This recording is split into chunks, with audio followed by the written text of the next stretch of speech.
What's going on, y'all? It's Marketing Monday. If you're listening to this on Monday, I'm recording this on Monday for our Undeniable Expert podcast. If you don't know what the Undeniable Expert podcast is by now, it is a podcast where we show high level entrepreneurs how to elevate their positioning in the eyes of the people that can pay them to take them to expert level. But on the other side of the Undeniable Expert, we interview undeniable experts so that people can actually see people that are legitimate experts. But on this episode, I'm going to be talking about two huge brand and marketing myths that kept me broke for so long. So, the first thing that I have to say for anybody listening is the goal that I have as an entrepreneur is not the goal that I used to have.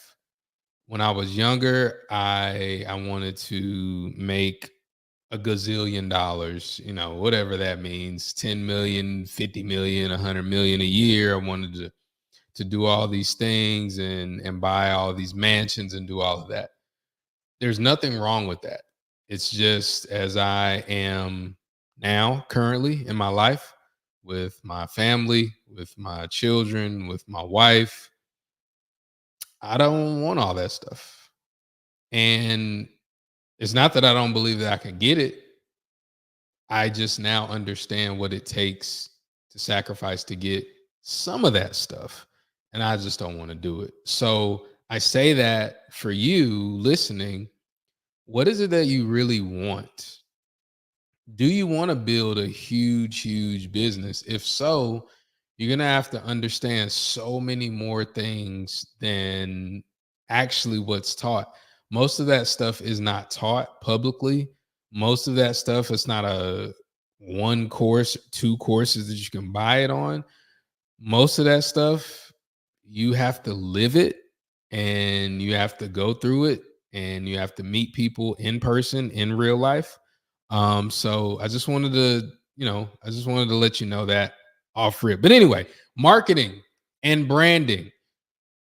Oh, mm, mm, mm.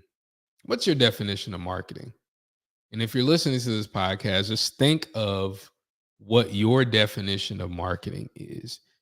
And then next to that, I want you to think of what your definition of branding is. There are a lot of different definitions. There are a lot of really, really smart people that have definitions for these terms. A lot of successful people that have definitions for these terms. The definitions that I'm going to give you are a combination of different people that I've studied over time and different experiences that I've had over time. And I'm going to give you these definitions after I give you the myths that kept me broke for so long in my business. When we're talking about being an undeniable expert, I'm undeniably good at professional speaking. Undeniably. As of this recording of this episode, I've done close to 500 paid presentations over the course of about 15 years. That's not a whole lot. There are people that have done a whole lot more than me, but that's pretty good. Specifically, the audience that I've spoken to has primarily been made up of younger people. We're talking high school students, college students, young adults. So they're a very difficult audience. And they're not a difficult audience because they lack an attention span. They're a difficult audience because many times you're bringing in a speaker to a group of people that don't want to be there. So think about when you were in school, you didn't want to, by and large, you and your classmates didn't want to go to an assembly and listen to a motivational speaker. When you were in college, unless you were a super hyper focused type A personality student leader, you didn't want to go hear the welcome week speaker talk about whatever they were going to talk about. You wanted to get entertained, you wanted to have fun. And I always say the best audiences that I've ever spoken to are the audience of people that want to be there. But by and large, that was my audience. So I'm really good. And as I've spoken and as I'm speaking now more for older audiences, adult audiences, all of those reps matter a great deal. So I'm really good at that. Undeniably good. And myth number one is that I thought marketing was something that you could stop once you made it. I thought marketing was something that you could stop doing once you've made it. In connection to that, I also thought that marketing would get easier because I was more successful. We're going to get to that in a second. So if you're listening to this and you're just starting your business or you're just a couple of years in, you got to market a lot. If you broke in your first 6 figures, your first 7 figures, guess what you got to keep doing? You got to keep marketing a lot. And in that, I'll go into the first definition of marketing. Marketing is the exercise of continually showing people that can pay you why they should pay you. That's the simplest, most succinct version that I've ever seen, and it's mine. Marketing is the exercise of continually showing people that could pay you why they should pay you. Marketing is showing and telling. Marketing is dramatic demonstrations and subtle waves. All of it is marketing. And you have to do it. It's the function of every single entity that wants to get paid up by an entity outside of them. That's a company, that's an individual, that's a partnership, whatever entity that wants to get money from somebody outside of it, they have to market. And if you're somebody who says, well, I get most of my business from referrals. Okay, good. Especially if you have a really healthy business. That's really good. But I would ask this: how do those referrals, how do the people that refer you find out about you? Therein probably lies what you're doing to market. People that say that they don't market just don't understand what marketing is. Marketing is the exercise, that means you're doing something, you're working, of continually, that means you're doing it open-endedly, showing people that could pay you. There it is, people. So you're doing this in front of people, whether it's online, whether it's offline, whether it's on social media, whether it's on regular media, whether it's on direct mail, or whether it's through email. You are doing some sort of something, sponsoring an event. You're doing something where you're showing people that could pay you why they should pay you. Big myth. I thought I could stop doing that stuff when I made it. You cannot. Here's a second myth. This one cost me so much money, so much frustration, and I see it all the time. Branding. The myth with branding. The myth for me was I thought that branding had to do with my color palette, with the warm feeling that I give people, with the logo that I had, and with the website and all that stuff that I had. That's what I thought. That's all branding was. When in fact, it's almost an insignificant part of branding. I say almost because that stuff does matter. I mean, you judge a book by its cover.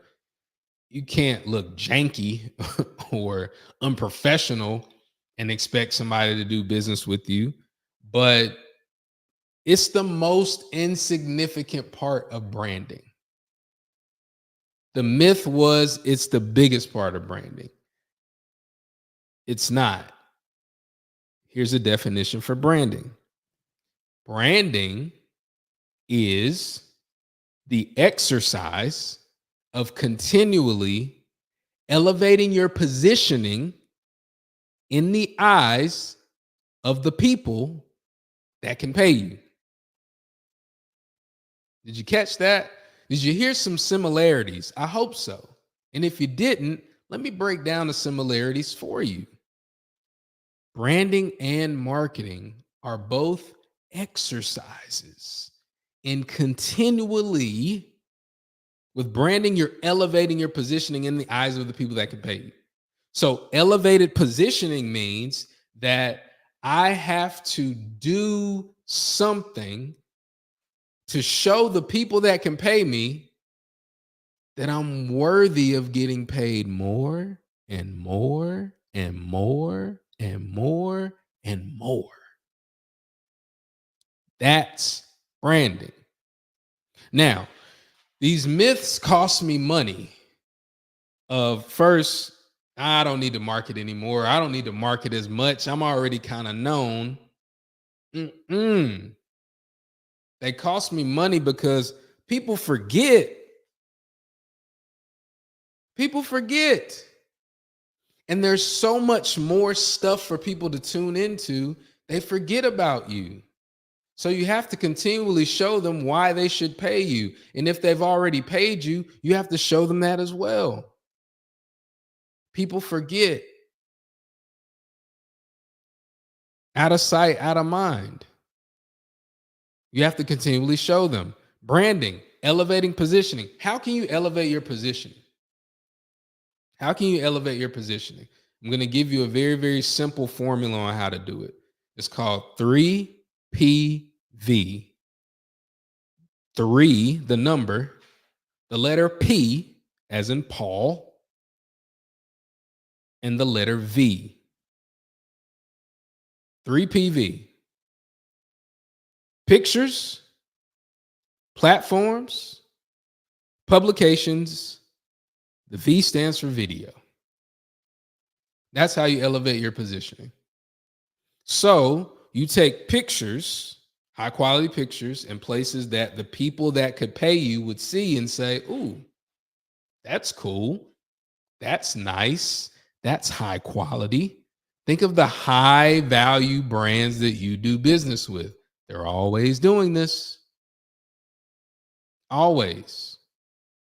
Either by celebrity endorsement or something of that nature. They're always doing this continually. So you have to do it. What pictures are you getting? What platforms are you standing on?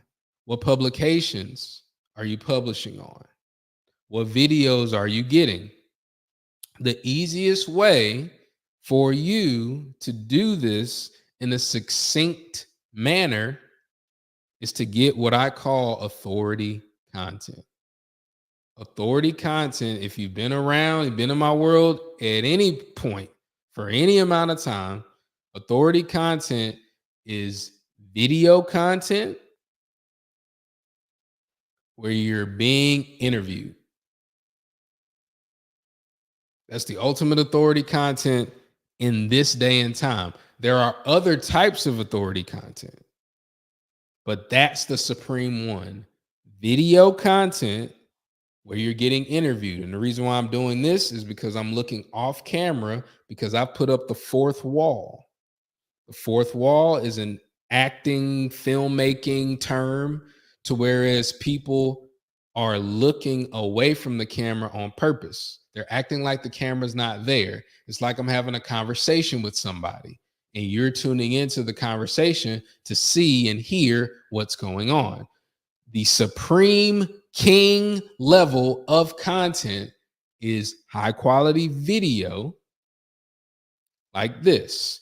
So when you get this type of video, the absolute best way to get this type of video is to get on television, get on a high quality podcast, or something of that nature. Because what happens is people start subliminally putting you in the same place that they put their favorite celebrities, actors, entertainers. Because on an interview on 60 Minutes, on CBS, on CNN, what do we see? We see famous people. We see authorities. We see industry experts. We see the head of major corporations, all these individuals getting interviewed. So if you get interviewed, what are they going to think? That you're on that level, subliminally, subconsciously. And it's because I didn't understand these things, it took me a long time to make more money faster. So if you're somebody, you're listening to this, maybe you listen to the Undeniable Expert podcast a lot, or maybe you don't, and you're wondering, how can I do this, Odell? Well, that's something that we do for our clients. So if you're interested in that, make sure you reach out to us. You can go to getknowntv.com, find us, and see if you qualify. And if you want to do it yourself, you can. It's just going to be more cumbersome. You can go on a place like peerspace.com and find a videographer, have them record you on doing different interviews, hot takes, and all that different stuff. But whatever you do, make sure you continually exercising what you do in front of the people that can pay you. Odell Bazell, thank you for listening to the Undeniable Expert podcast. Make sure you tune in next time. And hey, we'll see you at the top, not from the top. Take care.